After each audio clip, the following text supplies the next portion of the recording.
بسم اللہ الرحمن الرحیم۔ السلام علیکم۔ میرے شوہر نے صرف 1 کروڑ روپے کے لیے مجھے ایک اجنبی کے ہاتھوں بیچ دیا، اور وہ بھی اس وقت جب میری سانس زندگی اور موت کے درمیان چھوٹ رہی تھی۔ میں اس کے قدموں میں گڑ گڑاتی رہی، رو رو کر منتیں کرتی رہی، مگر اس کے دل پر کوئی اثر نہ ہوا۔ وہ میرا ہاتھ پکڑ کر مجھے اس شخص کے دروازے تک لے گیا جہاں سے واپسی کا کوئی راستہ نہیں تھا۔ اس رات جب میں کانپتے ہوئے اس عالیشان کوٹھی کے کمرے میں داخل ہوئی تو مجھے یقین تھا کہ میری زندگی ختم ہو چکی ہے، لیکن جیسے ہی دروازہ بند ہوا اس شخص نے میری طرف دیکھا اور میرے ہاتھ میں ایک ایسی چیز رکھ دی جسے دیکھ کر میری چیخ نکل گئی، کیونکہ شادی کے بندھن میں بندھنے کے بعد قدم قدم پر سسرال کی بھاری بھرکم ذمہ داریاں اور غربت کے وہ محیط سائے میرے تعاقب میں تھے، جنہوں نے میری ہستی کھیلتی زندگی کو کسی اندھیری کھائی میں لا کھڑا کیا تھا۔ ہر گزرتے دن کے ساتھ بڑھتی ہوئی یہ پریشانیاں میرے اعصاب پر اس قدر حاوی ہو چکی تھی کہ اکثر جینے کی رہی سہی امید بھی دم توڑنے لگتی۔ جب کئی دن ہمارے کچے گھر کے چولہے سے دھواں نہ اٹھتا اور فاقوں کی نوبت یہاں تک پہنچ جاتی کہ ہم صرف پانی پی کر سو جاتے، تو میں اس قدر مجبور اور بے بس محسوس کرتی کہ میں اپنے وجود سے ہی گھن آنے لگتی۔ میں چاہ کر بھی کچھ نہ کر سکتی تھی، کیونکہ قسمت نے میری زندگی کے ساتھ جو بھیانک کھیل کھیلا وہ میرے لیے کسی جان لیوا مصیبت سے کم نہ تھا۔ مگر میری بربادی کا اصل باب تو وہ تھا جس نے نہ صرف میرے گھر کو اجاڑ دیا بلکہ مجھے میری اپنی ہی نظروں میں اس قدر گرا دیا کہ میں آئینے میں اپنا چہرہ دیکھنے کے قابل بھی نہ رہی۔ میں نے کبھی اپنے وہم و گمان میں بھی یہ تصور نہیں کیا تھا کہ میرا اپنا شوہر جس پر میں نے مان رکھا تھا وہ وقت کی بے رحمی کے سامنے اس قدر ڈھیر ہو جائے گا کہ مجھ سے ایک ایسی گھٹیا اور ناقابل برداشت فرمائش کر دے گا جس کو سن کر میری روح تک فنا ہو گئی۔ ابھی میں اسی صدمے کی آگ میں جل رہی تھی کہ اچانک میری ساس کی طبیعت اس قدر بگڑی کہ مجھ پر جیسے روز محشر کی قیامت ٹوٹ پڑی۔ ان کی بگڑتی حالت دیکھ کر میرا کلیجہ منہ کو آنے لگا، کیونکہ اب نہ جانے قدرت نے ہمارے لیے کیا فیصلہ لکھ رکھا تھا۔ گھر کی تلاشی لی تو ایک پھوٹی کوڑی بھی نہ نکلی، اور میرے شوہر کی اس کمپنی کی قلیل سی تنخواہ تو مہینے کی ابتدائی چند دنوں میں ہی قرضوں کی نظر ہو جاتی تھی۔ خیر میں نے اس کٹن گھڑی میں بھی اپنے رب سے لگی امید کی ڈور کو ہاتھ سے نہ جانے دیا اور ہر پل سجدے میں گر کر اس کی غیبی مدد کی دعائیں مانگتی رہی۔ لیکن جب ساس کی حالت نزا تک جا پہنچی تو میں اور میرا شوہر انہیں لے کر اسپتال بھاگے۔ وہاں ڈاکٹر کے معائنے کے بعد جو لرزہ خیز انکشاف ہوا اسے سنتے ہی میرے پیروں تلے سے زمین نکل گئی اور میں ساکت کھڑی رہ گئی۔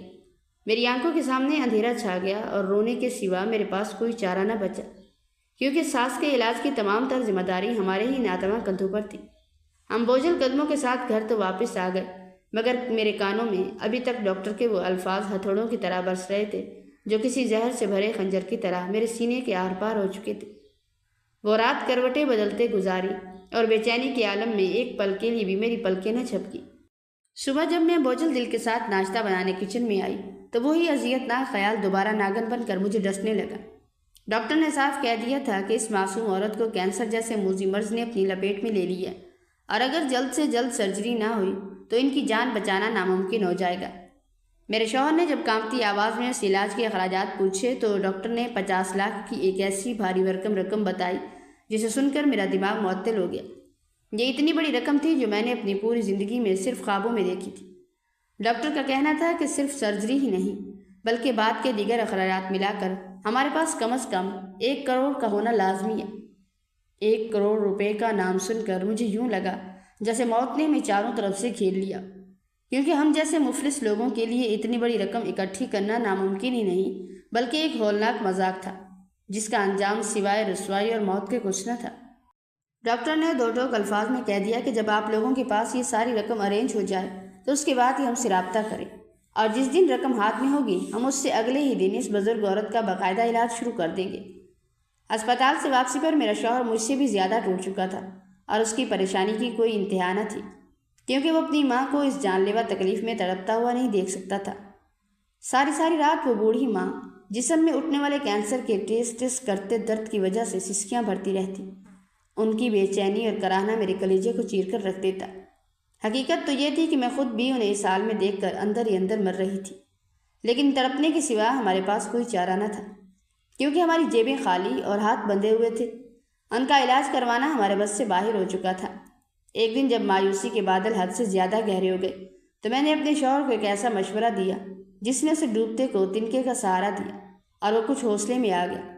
اس رات جب میں اپنے شوہر کے سامنے سوکھی روٹی کے نوالے رکھ رہی تھی تو میں نے ہمت جمع کر کے اسے کہا کہ آپ اپنے باس سے جا کر صاف بات کریں اور ان سے التجا کریں کہ وہ کسی طرح اس رقم کا بندوبست کر دیں تاکہ آپ اپنی تڑپتی ہوئی ماں کی زندگی بچا سکیں۔ پہلے تو میرا شوہر میری بات سن کر ششدر رہ گیا اور حیرت سے مجھے دیکھنے لگا کہ اتنی بڑی رقم کوئی کسی کو کیسے دے سکتا ہے، مگر میں نے اسے دلاسا دیا کہ آپ ایک بار بات تو کر کے دیکھیں۔ انہیں کہیں کہ ہر مہینے آپ کی تنخواہ میں سے کٹوتی ہوتی رہے گی اور جب تک آپ کی زندگی رہے گی آپ ان کا یہ احسان چکانے کے لیے دن رات ایک کر دیں گے۔ میری یہ بات شوہر کے دل کو لگ گئی، مگر مجھے اس وقت ذرا برابر بھی یہ علم نہ تھا کہ میں اپنی ساس کو بچانے کے لیے جو مشورہ دے رہی ہوں وہ در حقیقت خود میری زندگی کی سب سے بڑی مصیبت بن جائے گا۔ مجھے اندازہ ہی نہ تھا کہ میری زندگی کا سکون اس ایک مشورے سے ہمیشہ کے لیے خاک میں مل جائے گا۔ اس ہولناک حقیقت کا ادراک تو مجھے تب ہوا جب میرے شوہر نے باس سے ملنے کے بعد مجھے وہ بات بتائی جسے سن کر میں نہ جی سکتی تھی اور نہ مر سکتی تھی۔ میں ایک ایسی دلدل میں دھنس گئی جہاں نہ میں اپنے شوہر کو انکار کرنے کی ہمت رکھتی تھی اور نہ ہی ہاں کہنے کا حوصلہ مجھ میں باقی رہا تھا۔ خدا جانتا ہے کہ میں کس قدر عبرتناک امتحان میں پھنس چکی تھی۔ خیر میرے شوہر نے میرے ہی کہنے پر اگلے روز اپنے باس کے سامنے جھولی پھیلا دی اور اسے اپنی زندگی کی تمام تلخ حقیقتیں سنا ڈالی۔ وہ اپنے باس کے سامنے ایک مجبور بیٹے کی طرح پھوٹ پھوٹ کر رویا اور گڑ گڑا کر کہا کہ میں اس وقت دنیا میں سب سے زیادہ مجبور انسان ہوں۔ مجھے اندھیروں میں صرف آپ کا در ہی امید کی ایک کرن نظر آیا۔ آپ کے علاوہ میرا اس دنیا میں اب کوئی سہارا نہیں بچا۔ خدا کے لیے مجھے خالی ہاتھ مت لوٹائیے گا ورنہ میری ماں اس بیماری کی تاب نہ لاتے ہوئے دم توڑ دے گی۔ جیسے ہی میرے شوہر نے باس کے سامنے اپنی مجبوریوں کا ڈھیر لگایا تو اسی وقت باس نے میرے شوہر سے ایک ایسی لرزہ خیز بات کہی جس کو سن کر اس کے لبوں پر تالے لگ گئے اور وہ بالکل ساکت ہو گیا۔ کئی دن تک میں یہ نوٹ کرتی رہی کہ میرا شوہر ایک ایسی اذیتناک خاموشی میں قید ہے جو اسے اندر ہی اندر گھن کی طرح کھائے جا رہی ہے۔ میں جانتی تھی کہ وہ اپنی ماں کی حالت زار پر خون کے آنسو رو رہا ہے، لیکن اس کے چہرے پر لکھی یہ پریشانی کسی عام دکھ سے کہیں زیادہ گہری اور خوفناک تھی۔ وہ مجھ سے نظریں چرانے لگا تھا اور اس کی آنکھوں میں ایک ایسی وحشت تھی جیسے وہ مجھ سے کوئی بہت بڑا سچ چھپا رہا۔ آخرکار جب مجھ سے رہا نہ گیا تو میں نے بوجھل دل کے ساتھ اپنے شوہر کا ہاتھ تھام لیا اور اس سے پوچھا کہ مجھے معلوم ہے آپ کسی بہت بڑی مشکل میں گرفتار ہیں۔ ایک پریشانی تو آپ کی ماں کی بیماری ہے جو ہم سب کے لیے وبال جان بنی ہوئی ہے، لیکن یہ دوسری کیسی الجھن ہے جس نے آپ سے آپ کا سکون چھین لیا؟ کیا آپ نے اپنے باس سے اس رقم کے لیے بات کی تھی؟ کیا انہوں نے صاف انکار کر دیا؟ کیا اسی لیے آپ اتنے زیادہ ٹوٹ چکے ہیں؟ تب میرے شوہر نے ایک لمبی آبھری اور تھر تھر کانپتی آواز میں مجھے بتایا کہ نہیں، انہوں نے انکار تو نہیں کیا، لیکن انہوں نے میرے سامنے ایک ایسی شرط رکھ دی ہے جسے سننا تو دور کی بات ایک غیرت مند شوہر کبھی خواب میں بھی برداشت نہیں کر سکتا۔ میں بھلا کیسے ان گھٹیا الفاظ کو اپنی زبان پر لا سکتا ہوں اور اپنی ماں کو بچانے کی خاطر اپنی بیوی کی زندگی کیسے داؤ پر لگا سکتا ہوں؟ میری غیرت اور میرا ضمیر یہ ہرگز گوارا نہیں کرتے کہ میں ان کی اس ناپاک ڈیل کو قبول کر لوں۔ اس لیے خدا کے لیے تم مجھ سے دوبارہ اس بارے میں کبھی مت پوچھنا۔ مگر میری ضد اور تجسس نے مجھے چین نہ لینے دیا، کیونکہ میں اس معاملے کی تہہ تک پہنچنا چاہتی تھی۔ مجھے ذرا برابر بھی یہ خبر نہ تھی کہ آنے والا سچ مجھ پر قیامت بن کر ٹوٹے گا اور میری روح کے پرخچے اڑا دے گا۔ جب میرے شوہر نے نم آنکھوں کے ساتھ مجھے بتایا کہ میرے باس نے نہایت بے شرمی سے یہ سودا کیا ہے کہ اگر تم اپنی بیوی کو صرف ایک رات کے لیے میرے گھر میرے پاس چھوڑ دو تو اگلی صبح تمہیں وہ 1 کروڑ روپے مل جائیں گے جن سے تمہاری ماں کا علاج ہو سکتا ہے۔ میرے شوہر نے بتایا کہ میں یہ غلیظ شرط سن کر وہاں سے خاموشی سے اٹھ آیا اور انہیں کوئی جواب نہیں دیا، کیونکہ میں اپنی بیوی کی عزت کا سودا کرنے والا بے غیرت انسان نہیں ہوں۔ جیسے ہی میرے شوہر کے منہ سے نکلے ہوئے یہ زہریلے الفاظ میری سماعتوں سے ٹکرائے تو مجھے یوں لگا جیسے میرے ہوش و حواس مجھ سے چھن گئے اور کائنات کی ہر شے ساکت ہو گئی۔ میرے شوہر کے یہ الفاظ میرے کلیجے میں تیروں کی طرح پیوست ہو رہے تھے اور مجھے اپنی سانسیں رکتی ہوئی محسوس ہوئی۔ میں نے اپنی زندگی میں غربت، بھوک اور افلاس کے بہت دکھ دیکھے تھے، لیکن یہ ذلت اور یہ اذیت جو مجھے آج ملی تھی وہ زندگی کے تمام دکھوں پر بھاری تھی۔ آج تک میں نے ان تمام مصیبتوں اور فاقوں کے باوجود جس ایک چیز کو بڑی تگ و دو سے سینت کر رکھا تھا وہ میری پاکیزہ عزت تھی، اور اب حالات کے ستم ظریفی یہاں تک آ پہنچی کہ میری وہی عزت ایک نیلام گھر کی زینت بننے جا رہی تھی۔ میری روح اس ہولناک حقیقت کو تسلیم کرنے سے انکاری تھی اور مجھے اپنا وجود مٹی میں ملتا ہوا محسوس ہو رہا تھا۔ جیسے ہی میری شوہر کی زبان سے اس غلیظ شرط کا تذکرہ ہوا میرے پورے وجود میں آگ لگ گئی اور میں نے تڑپ کر فوراً انکار کرتے ہوئے کہا کہ آپ ایسا سوچیے گا بھی مت۔ میں فاقوں سے تو مر سکتی ہوں، اپنی جان کا نذرانہ تو دے سکتی ہوں، لیکن اپنی عزت کا سودا کر کے یہ ذلت کبھی قبول نہیں کروں گی۔ میرے لہجے کی کاٹ اور غصے نے میرے شوہر کو خاموش کر دیا، مگر مجھے اس بات کا رتی برابر بھی علم نہ تھا کہ ہماری یہ تمام گفتگو میری ساس کمرے کے باہر کھڑی سن رہی ہیں۔ جیسے ہی انہیں یہ معلوم ہوا کہ رقم کا بندوبست ہو سکتا ہے اور ان کے بیٹے کا باس پیسے دینے پر آمادہ ہے، تو وہ اپنی بیماری اور کمزوری کو بھول کر اٹھ کھڑی اور اپنے بیٹے کے سامنے ہاتھ جوڑ کر منتیں کرنے لگی۔ وہ گڑ گڑا کر کہنے لگی کہ خدارا اپنی بیوی کو اس بات کے لیے مناؤ، کیونکہ میں ابھی جینا چاہتی ہوں، مجھے موت کے اندھیروں سے بہت ڈر لگتا ہے، مجھے بچا لو، مجھے ایک نئی زندگی دے دو، اور یہ سب تمہارے بس میں ہے۔ اپنی بیوی کو سمجھاؤ کہ صرف ایک رات کی تو بات ہے، کچھ نہیں ہوتا۔ ساس کے منہ سے یہ سنگ دلانہ الفاظ سن کر میری آنکھیں نم ہو گئی اور میرا دل خون کے آنسو رونے لگا کہ جو عورت میری ماں کی جگہ تھی وہ میرے بارے میں ایسا لرزاخیز خیال کیسے رکھ سکتی ہے۔ اس لمحے مجھے وہ اپنی تمام نیکیاں اور وہ خلوص یاد آ گیا جو میں نے اس گھر میں آنے کے بعد اس عورت کے ساتھ برتا تھا۔ مجھے وہ دن یاد آ گئے جب میں نئی نویلی دلہن بن کر اس چوکھٹ پر آئی تھی اور میں نے ان کے دل میں جگہ بنانے کے لیے اپنی ذات کو فنا کر دیا تھا۔ شروع میں یہ عورت مجھ سے سیدھے منہ بات تک نہ کرتی تھی، لیکن میں نے دن رات ایک کر کے گھر کا سارا بوجھ اپنے کندھوں پر اٹھا لیا، ان کی خدمت میں کوئی کسر نہ چھوڑی تاکہ وہ آرام کر سکے۔ مگر اس سب کے باوجود ان کے ماتھے کی شکنیں کم نہ ہوئیں۔ مگر ان کی بیٹی مناہل، جو ہر ہفتے ہمارے گھر آ کر میرا جینا حرام کر دیتی تھی، وہ ایک ایسی مغرور عورت تھی جس نے اپنے سسرال میں اپنی ساس کو دل میں تارے دکھا رکھے تھے۔ جب میرے شوہر نے انتہائی مجبوری میں مناہل سے اپنی ماں کے علاج کے لیے مدد مانگی تو اس نے پل بھر میں صاف انکار کر دیا اور بڑی بے مربتی سے کہا کہ یہ آپ کی ماں ہے اور ان کی تمام تر ذمہ داری آپ پر عائد ہوتی ہے۔ میرے اپنے گھر کے اخراجات اتنے ہیں کہ میں اتنی بڑی رقم کا سوچ بھی نہیں سکتی۔ اگر آپ چاہیں تو میں چند ہزار روپے دے سکتی ہوں، لیکن اس سے زیادہ کی توقع نہ رکھیے گا۔ میرے غیرت مند شوہر نے وہ پیسے لینے سے صاف انکار کر دیا اور اسے جھنجھوڑتے ہوئے کہا کہ میں تمہارے ان پیسوں کو صدقہ اور خیرات سمجھ کر نہیں رکھ سکتا۔ کیا یہ صرف میری ماں ہے؟ کیا تمہارا اپنی ماں پر کوئی حق نہیں بنتا؟ اگر تم اسے اپنی ماں نہیں مانتی تو یہاں آنے کی ضرورت نہیں۔ شوہر کی یہ تلخ باتیں سن کر مناہل آگ بگولا ہو گئی اور اس نے بھائی کو تو کچھ نہ کہا مگر سارا نزلہ مجھ پر گرا دیا۔ اس نے مجھ پر الزام لگایا کہ میں نے اپنے شوہر کو بھڑکایا اور میں دن رات اس کے کان بھرتی رہتی، حالانکہ میں نے کبھی خواب میں بھی مناہل کے خلاف کوئی بات نہ کی تھی، کیونکہ وہ میرے شوہر کی سگی بہن تھی۔ میرے شوہر نے میری صفائی دی اور گواہی دی کہ میں بے قصور ہوں، مگر اس نے ایک نہ سنی اور ناراض ہو کر گھر سے چلی گئی۔ میں نے کئی بار اپنے شوہر سے التجا کی کہ وہ آپ کی بہن ہے، ہمیں ان کے گھر جا کر انہیں منا کر لانا چاہیے، لیکن میرے شوہر نے سختی سے منع کر دیا، کیونکہ وہ اپنی بہن کی فطرت سے مجھ سے زیادہ واقف تھے اور جانتے تھے کہ وہ کتنی کھٹور ہے۔ مناہل کی ان تلخ اور زہریلی عادتوں اور اس کے چہرے پر ہر وقت سجی رہنے والی اس بلا کی مغروریت سے میرا شوہر اب بری طرح تھک چکا تھا، اور سچ تو یہ ہے کہ میں بھی اس کی بیجا خوشامدیں کر کر کے اور اس کے تانے سہ سہ کر ہمت آ چکی تھی۔